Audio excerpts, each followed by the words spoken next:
The morning sun streamed through the tall windows of the courthouse, casting long shadows across the polished marble floor. Gloria Matthews sat in the back row of the courtroom, her hands folded neatly in her lap. At 52, she carried herself with quiet dignity, her gray-streaked hair pulled back in a simple bun, her uniform pressed despite her early morning bus ride across town. For 15 years, Gloria had worked as a housekeeper in the sprawling hillside mansion of Richard Chen, one of the country's wealthiest tech entrepreneurs. She'd arrived each morning at 6, prepared his breakfast, managed his household, and over time had become something like furniture to him, essential but invisible.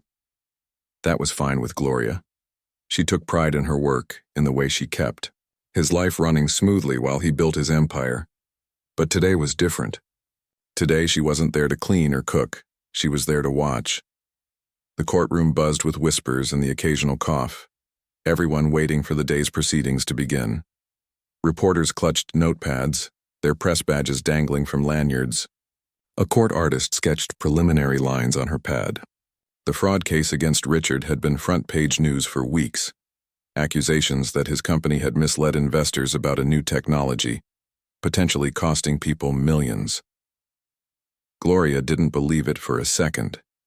In 15 years, she'd overheard thousands of conversations, seen how Richard worked until midnight, watched him turn down deals that might have made him richer, but didn't match his values. She knew the man behind the headlines. "All rise," the bailiff's voice boomed through the room. Everyone stood as Judge Franklin entered, his robes swishing as he took his seat at the bench. Gloria noticed Richard at the defense table, perfectly, still in his tailored suit, his lawyer Harold Pierce leaning toward him whispering something in his ear. "Be seated," the judge said, settling into his chair. "We'll continue with the testimony of Dr. Leslie Huang." Gloria watched as a woman in a navy suit took the stand, swore her oath, and began to explain complex financial algorithms that Gloria didn't fully understand. But she could read the jury's faces, 12 ordinary people looking increasingly convinced of Richard's guilt. She glanced at Richard, noting the tightness around his eyes, the only sign of his stress. The morning crawled by with technical testimony. During a brief recess, Gloria stayed in her seat, unwrapping the sandwich she'd packed. She watched Richard and his lawyer in deep conversation across the room. Their body language worried her. Harold seemed agitated, Richard confused. When court resumed, something felt different. Harold Pierce stood up slowly. "Your Honor, if I may address the court," he said, his voice carrying a note Gloria had never heard before. Uncertainty. Judge Franklin peered over his glasses. "Go ahead, Mr. Pierce. I must regretfully inform the court that I can no longer represent Mr. Chen in this matter." A pause. "A conflict of interest has come to light that makes it impossible for me to continue." The courtroom erupted. Judge Franklin banged his gavel repeatedly. "Order! Order in my courtroom." Gloria's sandwich fell forgotten to the floor. She leaned forward, unable to believe what she was hearing. Richard sat frozen, the blood draining from his face. "Mr. Pierce," the judge said once the noise subsided, "this is highly irregular. We're in the middle of trial." "I understand, Your Honor, and I deeply regret the timing, but professional ethics leave me no choice. I've only become aware of this conflict this morning." The prosecutor, a sharp-featured woman named Victoria Wells, was on her feet immediately. "Your Honor, the people object to any delay. Mr. Chen has a team of attorneys at his disposal. Surely one of them can step in." Gloria watched Richard shake his head slightly. She knew what the prosecutor didn't, that Richard had put his trust entirely in Harold. There was no team waiting in the wings. Judge Franklin removed his glasses, rubbing the bridge of his nose. "Mr. Chen, what do you wish to do? Do you have alternate counsel present?" Richard stood, straightening his tie with uncharacteristically shaky hands. "Your Honor, this comes as a complete surprise to me. I do not have another attorney prepared to take over my defense at this moment." "Then I have no choice but to grant a brief recess. You have until tomorrow morning to secure new counsel, Mr. Chen. If you cannot, You'll either need to represent yourself or face a mistrial. We will reconvene at 9 a.m. tomorrow." The gavel came down with finality. The courtroom buzzed again as reporters rushed for the doors, eager to break the story. Gloria remained seated watching as Richard stood alone at the defense table, abandoned. Harold Pierce was already gone, slipping out a side door without even a backward glance. Gloria's heart pounded in her chest. She knew what this meant. Mid-trial, no lawyer worth their salt would take on such a complex case with no preparation time. By tomorrow, the prosecution would be facing either Richard himself, a brilliant man but no lawyer, or some junior attorney thrown into the deep end. Either way, his chances had just plummeted from slim to nearly none. She watched as Richard gathered his papers with mechanical movements. He looked lost, nothing like the confident man who ran board meetings and gave speeches to thousands. For the first time in 15 years, Gloria saw him vulnerable, human. Before she knew what she was doing, Gloria had risen from her seat. She moved down the aisle, her sensible shoes quiet on the carpet. A security guard gave her a questioning look, but she walked with such purpose that he didn't stop her. "Mr. Chen," she said quietly, reaching the wooden barrier that separated the gallery from the court floor. Richard looked up, his eyes taking a moment to focus. "Gloria?" Surprise flickered across his face, as if he'd forgotten she existed outside his home. "What are you doing here?" "I've been coming every day," she said simply. Then, lowering her voice, "What happened with Mr. Pierce?" Richard glanced around, then stepped closer to the barrier. "I honestly don't know. He received a phone call this morning, then told me he had to withdraw. He wouldn't explain further." He ran a hand through his hair. "I'm finished, Gloria." "No, lawyer can prepare by tomorrow." Gloria took a deep breath. The words she was about to say seemed to come from somewhere outside herself, but once they started, she couldn't stop them. "There might be a way," she said, her voice steady despite her racing heart. "Something you don't know about me?" Richard frowned, confused. "What do you mean?" Gloria straightened her shoulders. "I have a law degree, Mr. Chen, and I'm licensed to practice in this state." His eyes widened. "You... what? How is that possible? You're your housekeeper." "Yes." She met his gaze evenly. "I clean your home during the day and studied law at night. For 8 years. I finished 4 years ago." "But you never said anything," he whispered, stunned. "Why didn't you leave to practice law?" Gloria smiled slightly. "The job market isn't kind to 50-something black women with no experience, even with a law degree, and I needed the steady income." She paused. "But I've kept up with all the developments in business law. I subscribe to the journals. I understand what this case is about." Richard stared at her as if seeing her for the first time. "Have you ever actually practiced, been in a courtroom?" "No," she admitted. "But I know you, I know your business. I've heard you talk about these projects for years. And most importantly, I know you're innocent." A court officer approached them. "Sir, we need to clear the courtroom." Richard barely glanced at him. "One moment, please." He turned back to Gloria. "You're serious about this?"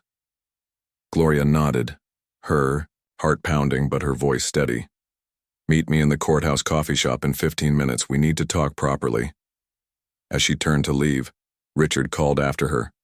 "Gloria, wait. Why would you do this for me?"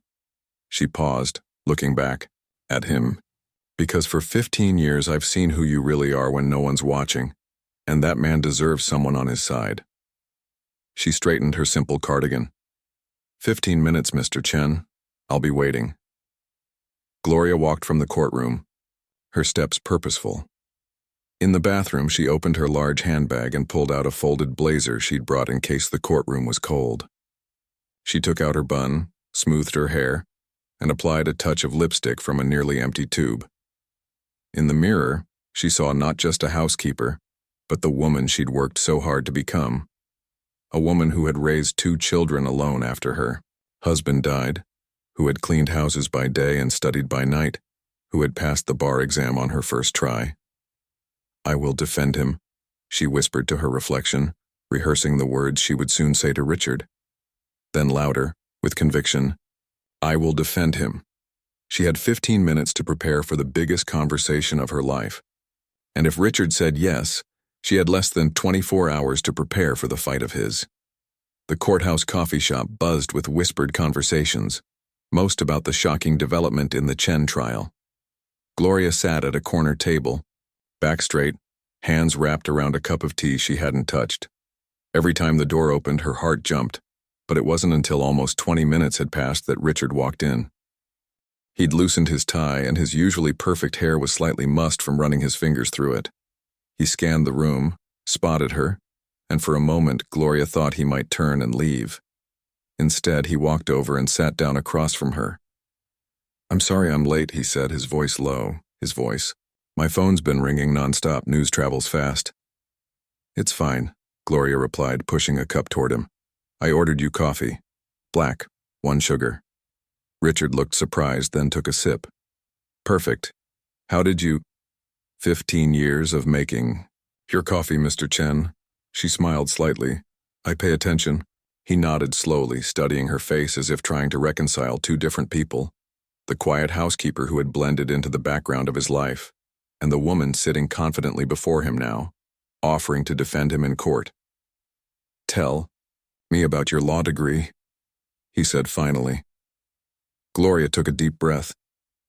"I started night classes after my husband died. My children were teenagers then, and I needed better work to support them. It took 8 years because I could only take 2 classes each semester while working full-time. At my house. Yes, and before that, cleaning office buildings." She met his eyes. "I graduated from Westlake Law School. Not Harvard or Yale, but a solid accredited program.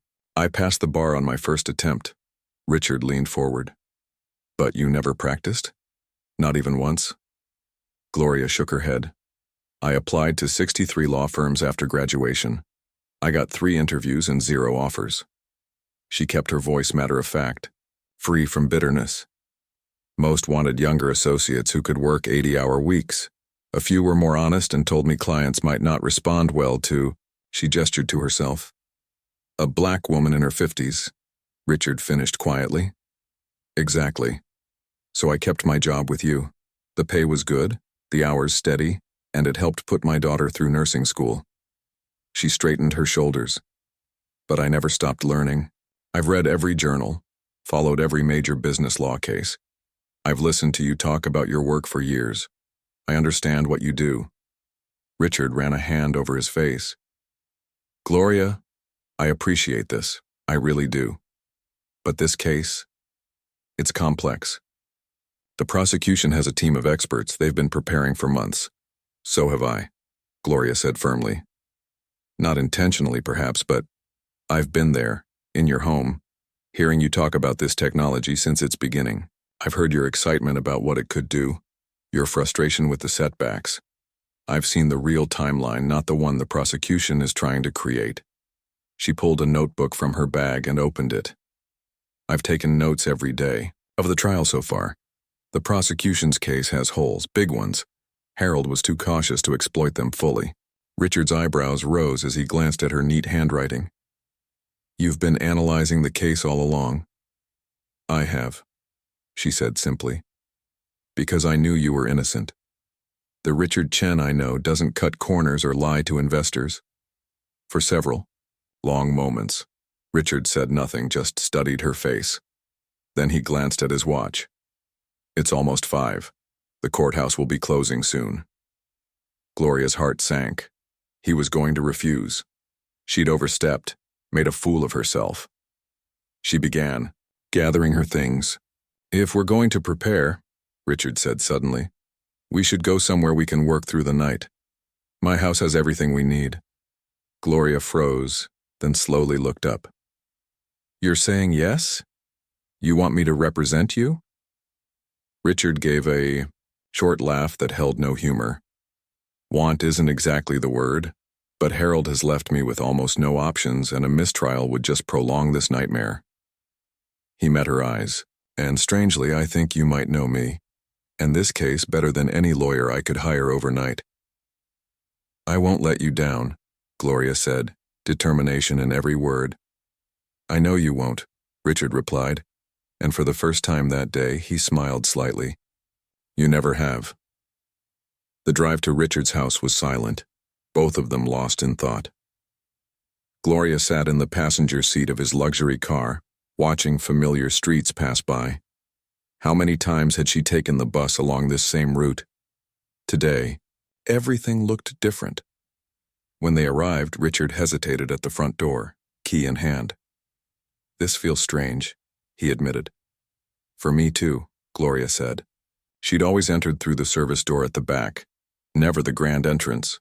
Inside, they stood awkwardly in the foyer she had polished just yesterday morning.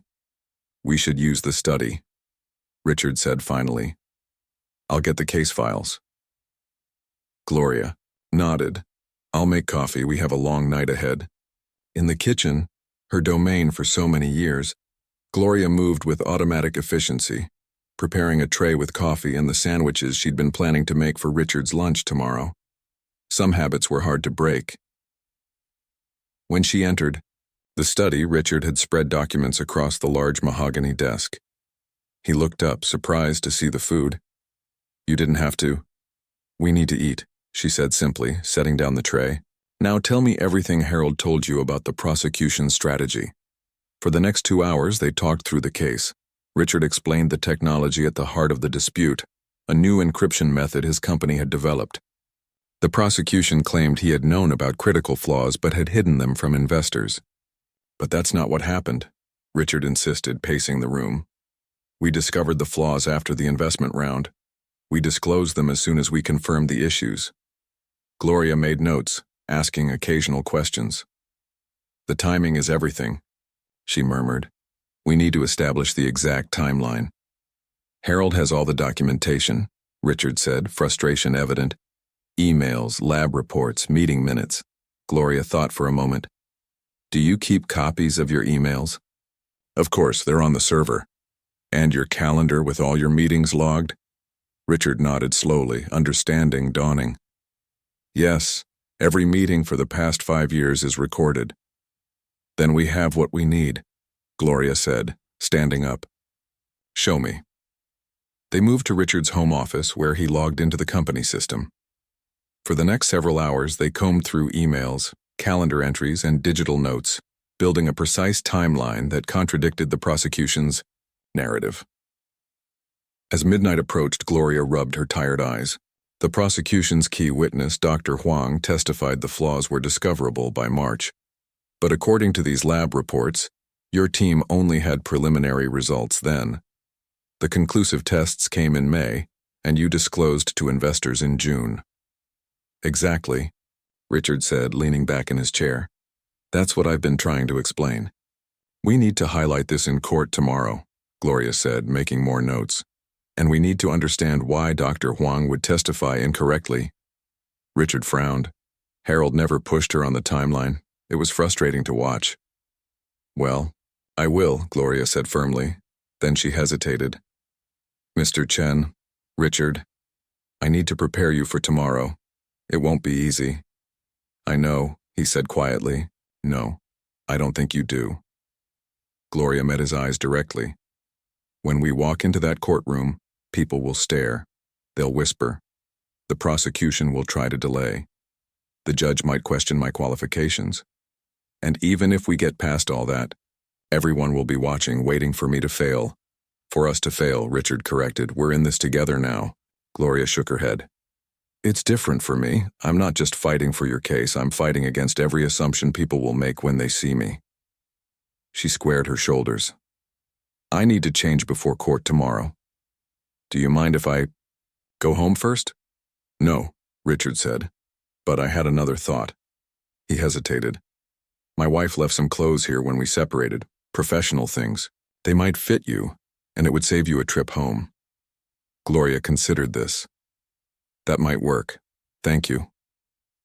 An hour later, she stood in front of a mirror in one of the guest rooms, wearing a simple but elegant navy suit that fit surprisingly. Well, She'd never worn anything so expensive in her life. There was a knock at the door. "Gloria? Are you still awake?" She opened the door to find Richard holding a small gift box. "What's this?" "I found these in my safe," he said, opening the box to reveal a pair of pearl earrings. "They were my mother's. She worked as a hotel maid before my father's business took off. She always said they were her reminder that circumstances can change." He held them out. "I'd like you to wear them tomorrow." Gloria was speechless. Finally, she took the box with careful hands. "I'll take good care of them." "I know you will," Richard said, "just like you're taking care of me." He gave her a tired smile. "We should try to get some sleep. Court starts in 7 hours. After he left, Gloria sat on the edge of the bed holding the pearl earrings. For 15 years she had worked in this house, invisible in plain sight. Tomorrow, everyone would see her. The thought was terrifying and thrilling in equal measure. She set her alarm, laid out the suit for morning, and finally allowed herself to rest. But before sleep claimed her, she whispered the words that had become her mantra. "I will defend him," and this time she truly believed she could. Morning arrived too quickly. Gloria woke before her alarm, the unfamiliar ceiling of the guest room momentarily confusing her.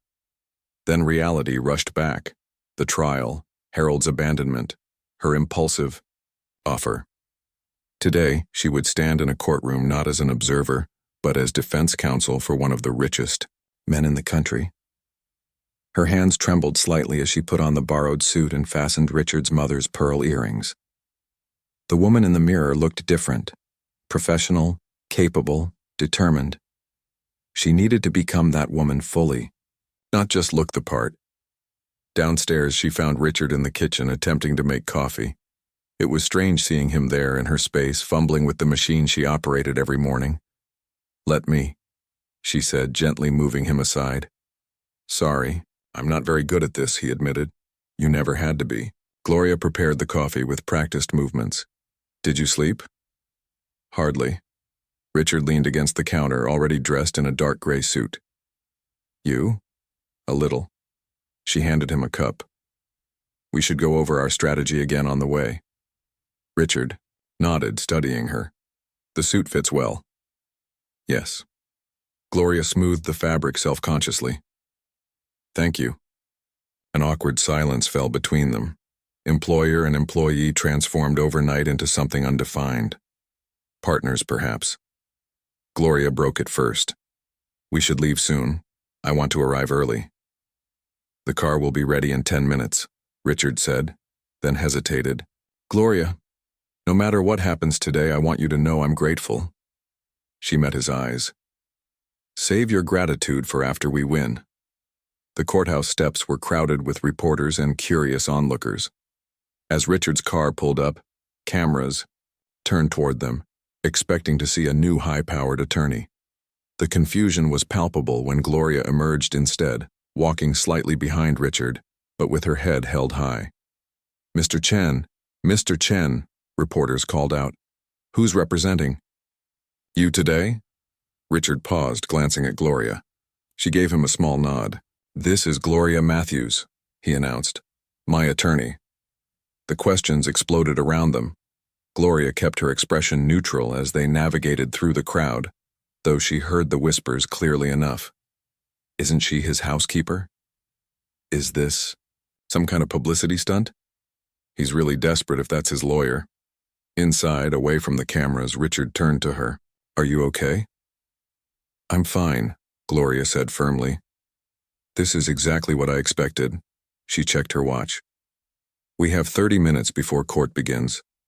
Let's review Dr. Huang's testimony one more time." They found a quiet corner, heads bent over, Gloria's notes until a court officer approached to direct them to the courtroom. As they walked in, Gloria was acutely aware of every eye following them. The prosecution team, led by Victoria Wells, watched with barely concealed amusement. Judge Franklin entered, and the ritual all-rise momentarily restored normalcy. Once everyone was seated, he peered over his glasses at the defense table. "I see you found counsel, Mr. Chen," he remarked. "Would your attorney care to introduce herself to the court?"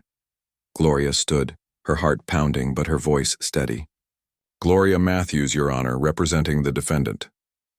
Victoria Wells was on her feet immediately. Your Honor, the people have concerns about Ms. Matthews' qualifications and experience. We request verification of her credentials before proceeding. The judge turned to Gloria. Ms. Matthews? Gloria had anticipated this. She removed her bar card and law school diploma from her briefcase, handing them to the court officer. I was admitted to the bar 4 years ago, Your Honor. While this is my first case, I am fully qualified to represent Mr. Chen. Judge Franklin examined her credentials, his expression unreadable. The courtroom was silent, the tension almost tangible. Your credentials appear to be in order, Ms. Matthews, he said finally. However, given the complexity of this case and your lack of trial experience, I must ask, are you certain you're prepared to proceed? Gloria met his gaze directly. I am, Your Honor. Mr. Chen has complete confidence in my ability to represent him, as do I. The judge nodded slowly. Very well. Ms. Wells, you may continue with your examination of Dr. Huang. Victoria Wells approached the witness stand, her confidence evident in every step. Dr. Leslie Huang, a respected technology expert, had been testifying about the flaws in Richard's encryption algorithm when Harold abandoned the case. Dr. Huang, Wells began, yesterday you testified that the fundamental flaws in TrustGuard encryption would have been apparent to Mr. Chen's team by March 15th. Could you explain how you reached that conclusion? Dr. Huang launched into a technical explanation that Gloria followed carefully, making occasional notes. When Wells finished her questions, Judge Franklin turned to the defense table. Your witness, Ms. Matthews. Gloria stood, feeling the weight of expectation as she approached the witness stand. She smiled slightly at Dr. Huang, who regarded her with polite curiosity. Good morning, Dr. Huang. I just have a few questions to clarify your testimony. Gloria's voice grew stronger with each word. You stated that the flaws in TrustGuard would have been apparent by March 15th. What specific evidence led you to that date? Dr. Huang adjusted her glasses. The initial test results from that period showed anomalies in the encryption pattern when dealing with large datasets. Gloria nodded. I see. And have you personally reviewed all the test logs from Mr. Chen's laboratory? I reviewed the logs provided to me by the prosecution, yes. All of them? Or selected entries? Dr. Huang hesitated. Selected entries that demonstrated the relevant issues. Gloria retrieved a document from her briefcase. Your Honor, I'd like to enter this into evidence as Defense Exhibit A. These are the complete test logs from Mr. Chen's laboratory for the period in question. The judge nodded and Gloria handed copies to the court and the prosecution before giving one to Dr. Huang. Dr. Huang, would you please turn to page 27? This is the March 15th entry you referenced. Gloria waited while the witness found the page. Now could you read the conclusion statement at the bottom? Dr. Huang frowned slightly but complied. Initial anomalies detected in large data set processing. Results inconclusive.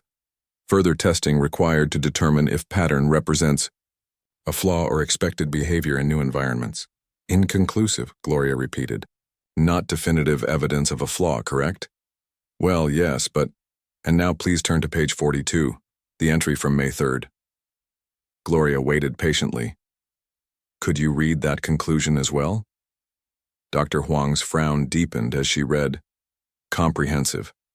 Testing confirms initial anomalies represent significant vulnerability in large-scale implementation. Recommend immediate protocol revision and disclosure to partners. Thank you, Gloria said. So according to the actual laboratory records, conclusive evidence of the flaw wasn't established until May 3rd, not March 15th, as you testified. Is that correct? The courtroom was completely silent. Dr. Huang looked uncomfortable. These appear to be the complete logs which I hadn't seen before. Based on this information, yes, conclusive evidence came in May. Gloria kept her expression neutral, but inside her heart soared. And are you aware that Mr. Chen disclosed these findings to all investors on June 1st, less than 30 days after confirmation? I wasn't provided with that information, Dr. Huang admitted. Thank you, Dr. Huang. No further questions. As Gloria returned to the defense table, she felt Richard's eyes on her. The hint of a smile played at the corners of his mouth, the first genuine one she'd seen since this nightmare began. Victoria Wells requested a short recess, which the judge granted. As soon as they were alone in a conference room, Richard turned to Gloria. "That was brilliant," he said, the awe evident in his voice. "You completely undermined their timeline." "It's just the beginning," Gloria cautioned. "They'll try to recover. Wells is too good to let this derail her completely." Right on cue, there was a knock at the door. A court officer entered, followed by Victoria Wells. "Ms. Matthews." "Wells," said her voice carefully controlled. "I think we should talk." Gloria gestured to a chair. "Please sit." Wells remained standing. "I'll be direct. We believe it would be in everyone's best interest to consider a deal." Richard started to speak, but Gloria placed a gentle hand on his arm. "What kind of deal?" "Mr. Chen pleads guilty to a reduced charge of negligent misrepresentation. No jail time, a fine, and community service." "Absolutely not," Richard said firmly. "I did nothing wrong." Wells turned her attention to Gloria. "Ms. Matthews, I understand this is your first case. It's going well so far, I'll grant you that. But this is a complex matter and the government has resources you can't imagine." Gloria stood, meeting Wells eye to eye. "Ms. Wells, I appreciate your concern for my client's welfare. However, he is innocent and we intend to prove that. Perhaps you should consider your own position. Your star witness just contradicted her previous testimony based on evidence you should have provided to her." Wells's expression hardened. "This isn't over, Ms. Matthews, not by a long shot." After she left, Richard let out a breath. "They're worried." "Yes," Gloria agreed, "but also dangerous. They won't make the same mistake twice." As they prepared to return to court, Gloria straightened her borrowed jacket and touched the pearl earrings for luck. The morning had gone better than she dared hope, but the real battle was just beginning. Back in the courtroom, Wells called her next witness, Thomas Reed, Richard's former head of investor relations. As he took the stand, Gloria noticed Richard, tense beside her. "What's wrong?" she whispered. "Reed was fired 6 months ago," Richard murmured back, "for leaking confidential information to competitors." Gloria's mind raced. This changed everything. As Wells began questioning Reed about investor communications, Gloria quickly jotted notes for her cross-examination, a new strategy forming. The prosecution was adapting, but so was she. For the first time, Gloria allowed herself to believe they might actually win this thing. Thomas Reed sat on the witness stand with an air of smug confidence that made Gloria instantly wary. His testimony painted Richard as a calculating businessman who deliberately misled investors to protect his company's stock price. The jury seemed captivated by his insider perspective, and Gloria noticed several of them nodding along as he spoke. "Mr. Reed?" Victoria Wells asked. "In your capacity as head of investor relations, did Mr. Chen ever direct you to withhold information from shareholders?" "Absolutely," Reed replied without hesitation. "It was standard practice. When we learned about the trust guard flaws, he explicitly told me to keep it quiet until he gave the word." Gloria wrote steadily in her notebook, not looking up. Beside her, Richard leaned over. "He's lying," he whispered, his voice tight with anger. "I know," Gloria murmured back. "Let him talk. The more specific his lies, the easier they'll be to disprove." Wells continued building her case through Reed's testimony, establishing him as a reluctant participant in Richard's supposed deception. When she finally said, "No further questions," Judge Franklin turned to Gloria. "Your witness, Ms. Matthews." Gloria approached the stand unhurriedly, carrying only a single folder. She smiled at Reed, who returned the expression with a dismissive glance. "Mr. Reed, you testified that you worked as head of investor relations for Chen Technologies for how long?" 5 years, he replied. "Until 6 months ago." "And how did your employment end?" Reed shifted slightly. "We had a difference of opinion on company direction." "A difference of opinion," Gloria repeated thoughtfully. "Not because you were fired for cause?" Wells stood immediately. Objection, Your Honor. Relevance.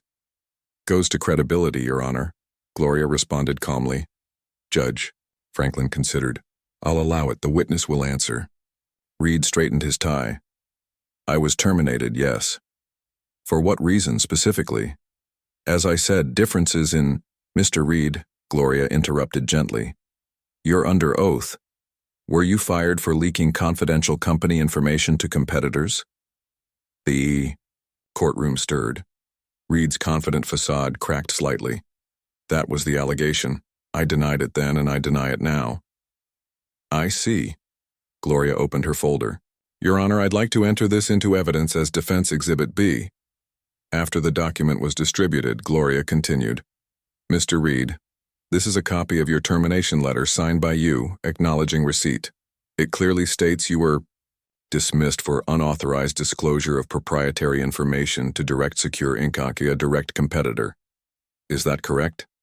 Reed's jaw tightened. Yes, that's what it says. And Direct Secure is now developing an encryption product similar to TrustGuard, is it not? I wouldn't know, I don't work for them. Gloria raised an eyebrow. You don't? That's interesting. She pulled another document from her folder.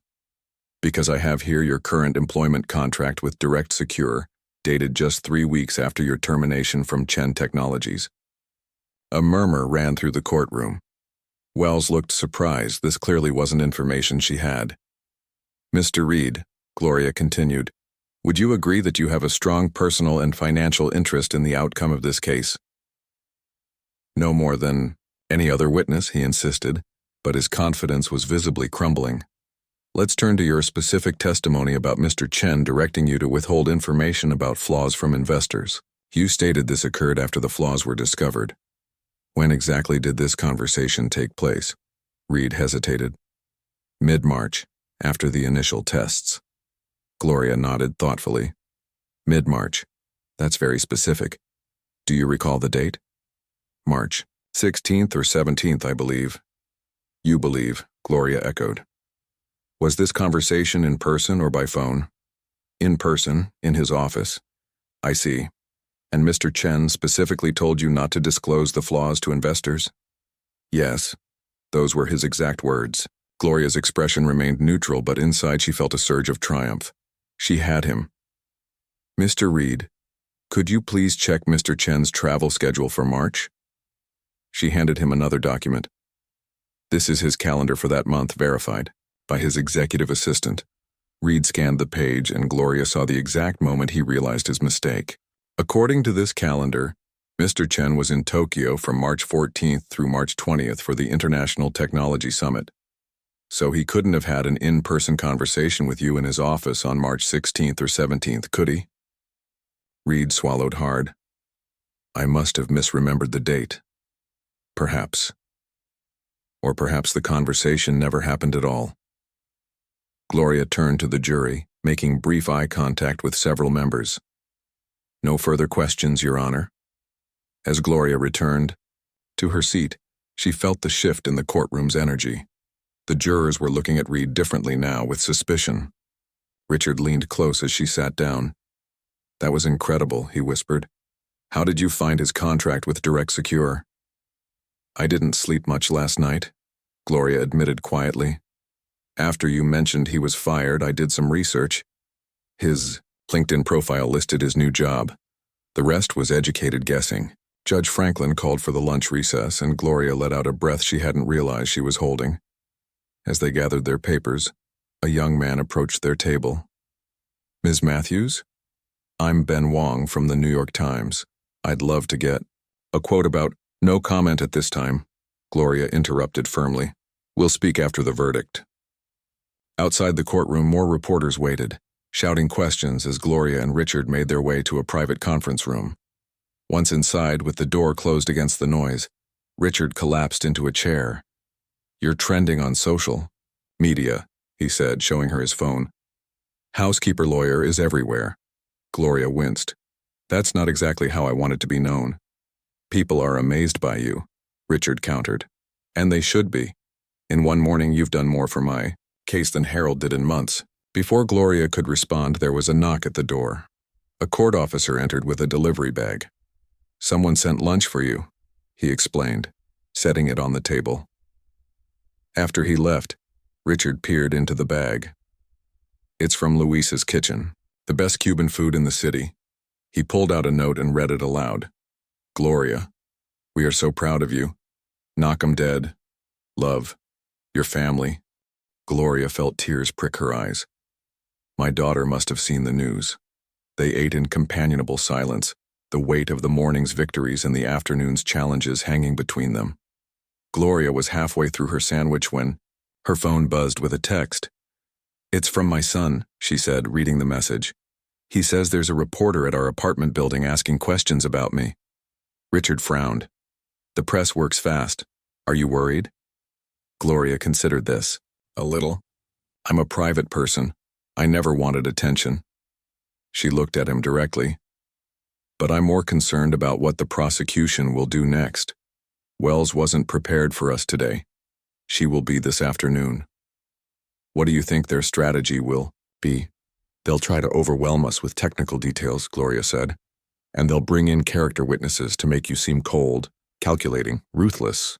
Richard nodded slowly. "That shouldn't be hard. Most people think I am those things." Gloria studied him for a moment.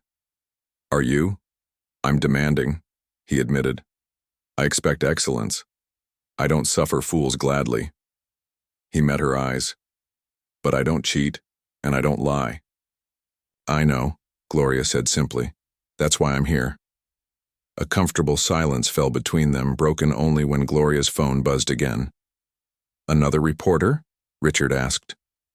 "No," Gloria said, her expression growing serious. "It's from my old study. Group from law school. They've found something interesting." She showed him the message. "Someone on the prosecution's team has connections to Direct Secure too." Richard sat up straighter. "Who?" "They're still digging. But if it's true, it could explain why they pursued this case so aggressively." Gloria began gathering her notes. "We should get back. I want to review the witness list before court resumes." As they walked back to the courtroom, Gloria noticed people watching her, whispering as she passed. The morning's events had transformed her from an oddity to someone to be reckoned with. It was unsettling, but also empowering. The afternoon session began with the prosecution calling a parade of technical experts, each testifying about the encryption flaws and their potential impact. Gloria cross-examined them methodically, not trying to disprove the flaws, which were real, but establishing that their discovery and disclosure timeline aligned with Richard's account, not the prosecution's. By late afternoon, the strain was showing on Victoria Wells's face. She kept glancing at her notes, whispering urgently with her team during breaks. When Judge Franklin finally adjourned for the day, she approached Gloria and Richard as they were packing up. "Ms. Matthews," Wells said, her voice low, "we should talk about a revised plea offer." Gloria straightened, meeting the prosecutor's gaze. "We're not interested in a plea, Ms. Wells. My client is innocent." "Everyone in that position says they're innocent," Wells replied, a hint of condescension in her tone. "But smart defendants know when to cut their losses. And smart prosecutors," Gloria countered, "know when they're pursuing a case for the wrong reasons." She paused meaningfully. "We've been looking into connections between your office and Direct Secure. Very interesting findings." Wells's expression froze. "That's completely inappropriate." "So is prosecuting a man to benefit his competitors," Richard interjected. Wells looked between them, her composure cracking slightly. "This conversation is over. I'll see you both tomorrow." She turned and walked away stiffly. As they left the courthouse, reporters swarmed again, cameras flashing. Gloria kept her head high, neither seeking nor avoiding the attention. One question cut through the noise. "Ms. Matthews, how does it feel to go from cleaning Mr. Chen's house to defending him in court?" Gloria paused, turning toward the voice. The crowd quieted, waiting for her answer. "It feels like justice," she said clearly. "And justice doesn't care what job title you held yesterday." The cameras flashed more intensely as Richard guided her to his waiting car. Once inside, away from the chaos, Gloria finally allowed herself to exhale fully. "One day down," Richard said, loosening his tie. "The hardest is still to come," Gloria reminded him. "Tomorrow they'll put you on the stand." Richard nodded soberly. "Will I be ready?" Gloria looked at him, this man she had worked for but never truly known until now. "Yes," she said with quiet confidence. "We both will be." The third day of trial dawned with a crowd outside the courthouse twice the size of the previous day. Overnight, Gloria's story had captured the public's imagination. As their car approached, she saw people holding handmade signs. "Go Gloria," and "Housekeepers for Justice." "You've become a symbol," Richard observed, watching her reaction. Gloria shook her head slightly. "I didn't ask for that." "Few symbols do," he replied. "Are you ready for today?" She nodded, clutching her briefcase a little tighter. "Your testimony is critical.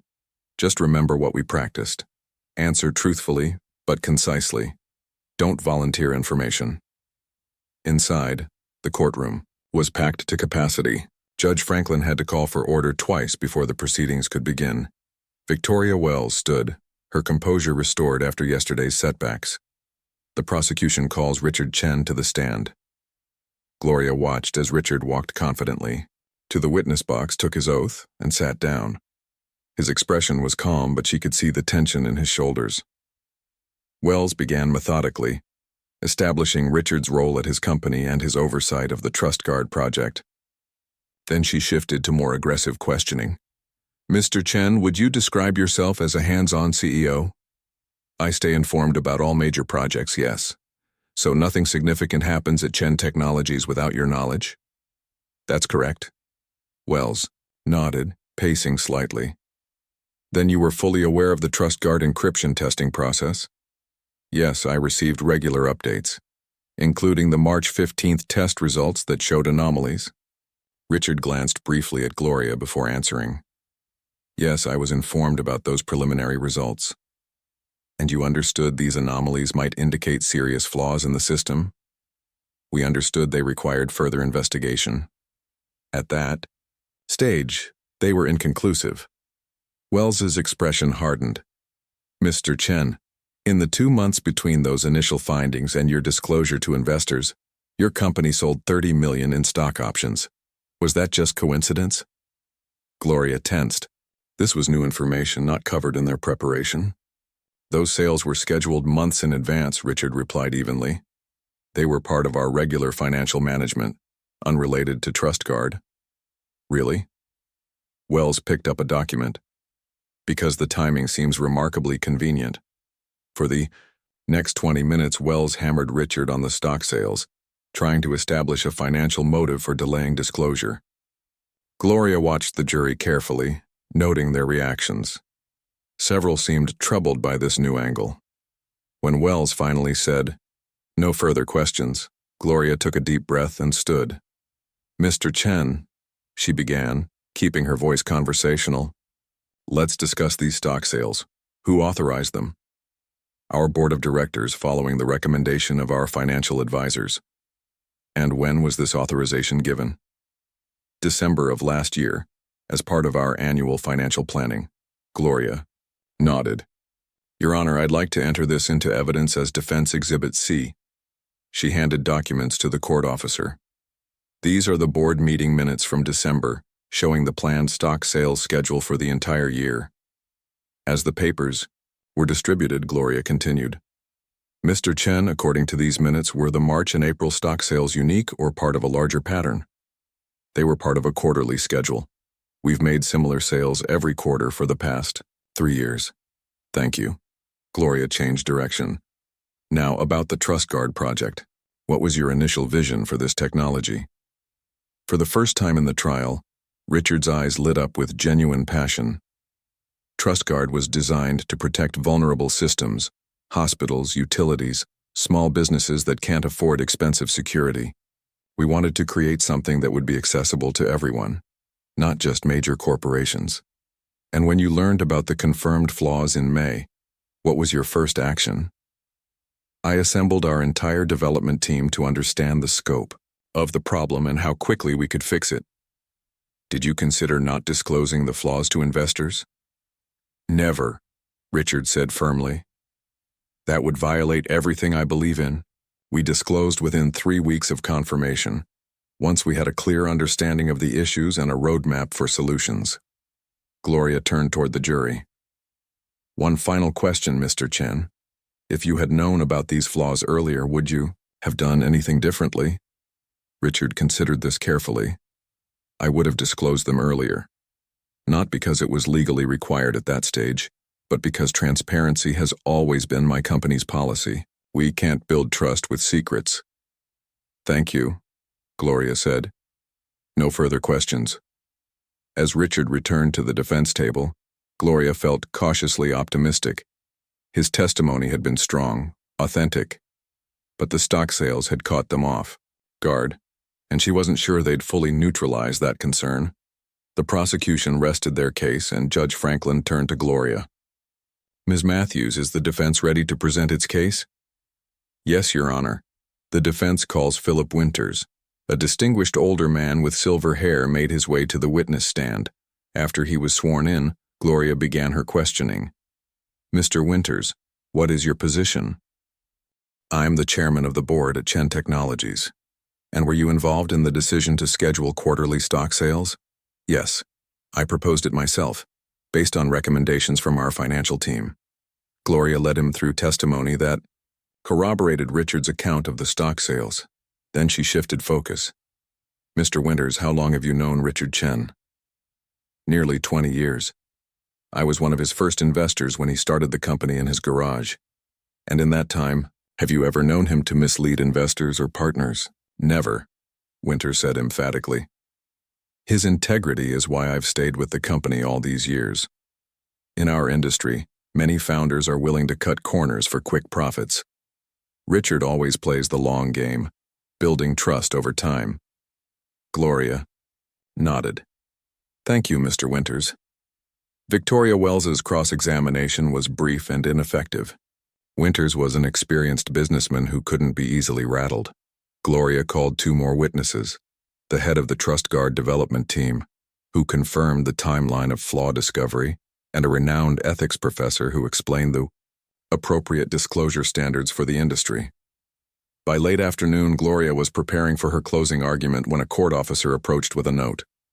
She read it quickly, then whispered to Richard, "My former classmate came through. They found a connection." Richard's eyes widened. Between Wells and Direct Secure? Not Wells herself, Gloria explained hurriedly. Her boss, the district attorney. His brother-in-law is on their board of directors. Before they could discuss further, Judge Franklin announced, "Court will reconvene tomorrow morning for closing arguments." Outside, the media circus had grown even larger.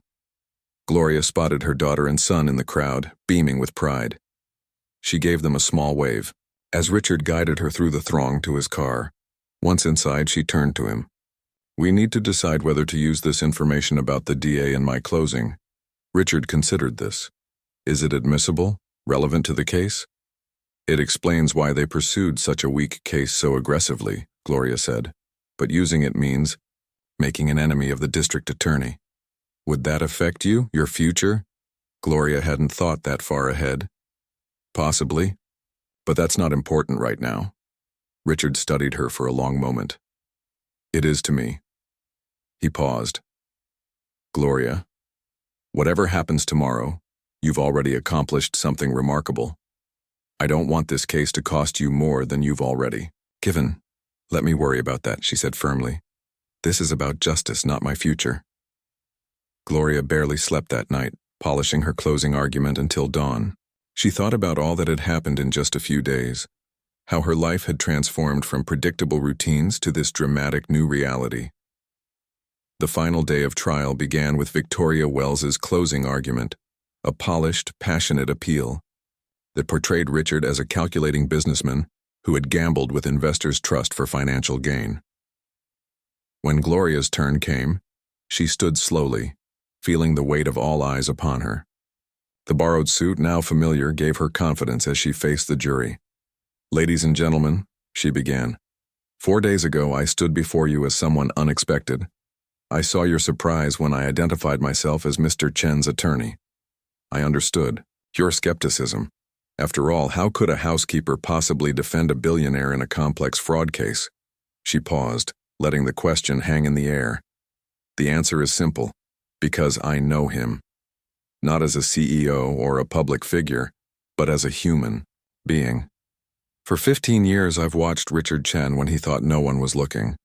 I've heard his private conversations, seen how he treats people when there's nothing to gain. Character isn't what you show the world. It's who you are when you think no one is watching." Gloria moved closer to the jury. "The prosecution wants you to believe that Richard Chen deliberately hid information to protect his company's stock price. But the evidence tells a different story. It shows a leader who discovered a problem, investigated thoroughly, and disclosed it promptly once. The facts were clear."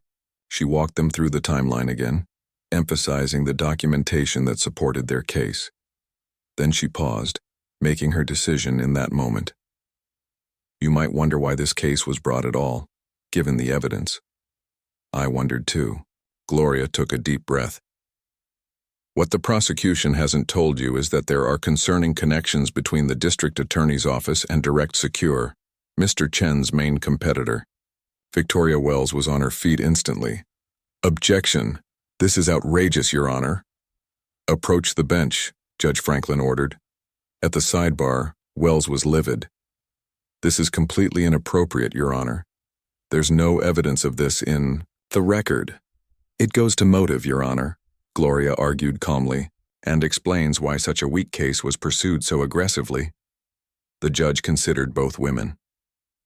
"I'll allow limited exploration of this connection, Ms. Matthews, but tread carefully." Back before the jury, Gloria continued. "The district attorney's brother-in-law sits on Direct Secure's board, the same company that hired Mr. Reed immediately after he was fired from Chen Technologies, the same company that stands to gain millions if TrustGuard fails." She let that sink in, then softened her tone. "But this case isn't really about corporate rivalries or stock prices. It's about trust. Trust in our justice system to pursue truth, not advantages for the connected. Trust in the evidence before you, not assumptions based on wealth or position." Gloria looked at each juror in turn. "And trust in your own judgment to see this case for what it truly is, an attempt to punish innovation rather than protect investors." She returned to the defense table where Richard nodded almost imperceptibly. The jury deliberated for just under 3 hours. When they filed back in, Gloria held her breath. The forewoman stood, paper in hand. "On the charge of securities fraud, we find the defendant, Richard Chen, not guilty." The courtroom erupted. Gloria felt Richard's hand grasp hers under the table, squeezing tightly. They had won. Outside, in the bright afternoon sunlight, reporters surrounded them immediately. "Ms. Matthews, will you continue practicing law?" "Mr. Chen, will Ms. Matthews join your legal team permanently?" "Gloria, what's next for you?" Gloria raised her hands for quiet. "Today, justice was served. That's all that matters right now." As the crowd continued shouting questions, Richard leaned close to her ear. "They're right about one thing. What is next for you?" She looked at Deo. Him, this man she had served for 15 years and saved in just 4 days. "I don't know yet, but I won't be making your coffee tomorrow." Richard laughed, a genuine relieved sound. "I never properly saw you until now, did I?" "Few people do," Gloria said, spotting her children making their way through the crowd. "We're all invisible until we choose not to be." Her daughter reached her first, enveloping her in a tight hug. "Mom, you were amazing." Gloria held her close, thinking about all the late nights studying while her children slept, the bus rides to law classes after long days of cleaning, the dreams deferred but never abandoned. "What will you do now?" her son asked, joining the embrace. Gloria looked at her family, then at Richard, then at the courthouse steps where her new journey had begun. "Something that matters," she said simply. "Something that makes visible all the people the world doesn't see." And in that moment, surrounded by cameras capturing her triumph, Gloria Matthews, housekeeper, mother, lawyer, defender, knew that whatever came next would be of her own choosing.